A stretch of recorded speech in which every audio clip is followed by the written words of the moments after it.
Hey, what's going on, people? Back at you this morning with this morning's morality moment. Before I get into this morning's morality moment, first I want to say happy Thanksgiving to everyone that's watching this video. Be thankful for what God has blessed you with.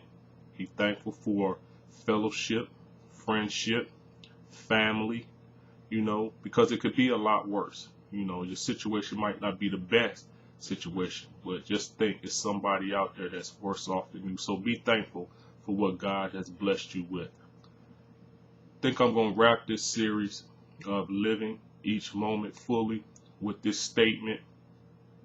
And what I wrote this morning was, not living fully leads to feelings of regret later in life. Participate in life, thinking freely and fully. Know that you are not a lonely bystander. Rather, there are others on similar, purposeful paths.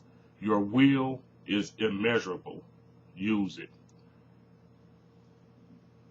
A lot of people go through life just settling in life because of fear. And we know what we've heard the word fear described as or defined as false evidence appearing real, is what we've heard it defined as in times past. But here's what I wrote when I was contemplating this notion this morning, that fear ain't false.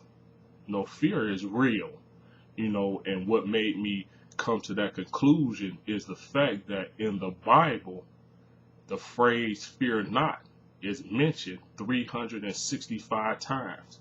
Now imagine that, 365 times, 365 days in a year. So you have a fear not phrase that could possibly match every day of the year. So that means to me, at least to me anyway, that the writers of the Bible knew that fear would be a consideration. But here's the thing about fear. We also know that the Bible says that God didn't give us the spirit of fear. He gave us the spirit of power. Fear is not necessarily a bad thing. Fear becomes bad when we allow fear to paralyze us from moving forward or making any action at all.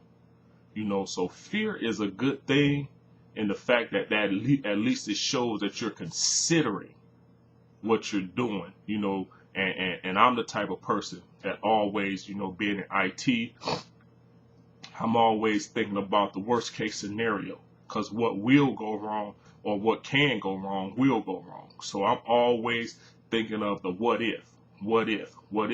And a lot of people will look at that as being fearful, but no, that's being cautious, and my golden rule about any situation is if you don't have peace about it, don't do it at all, but again, living life to the fullest, don't underestimate your will.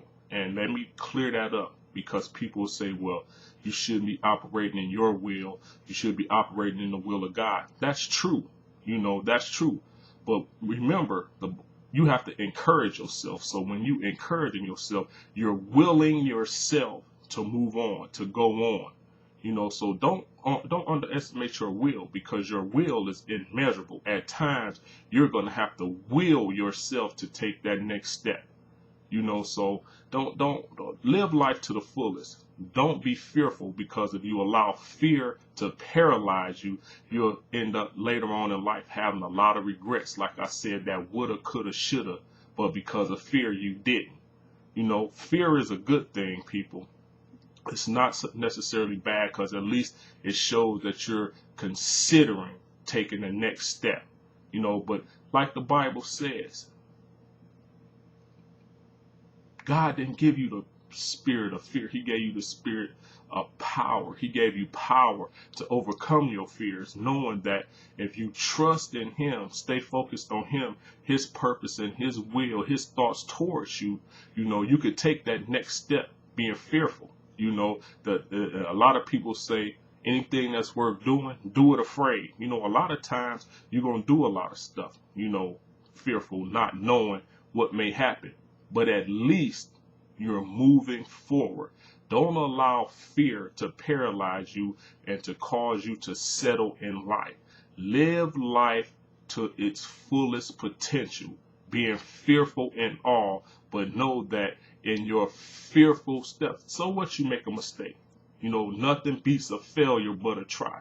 Being fearful and never trying, you're a failure anyway, because you never attempted anything. So do it afraid, and if you make a mistake, so what? Learn from the mistake and keep it moving, you know. So with that being said, again, happy Thanksgiving. Hope you enjoyed this morning's morality moment. Peace, and I'm out.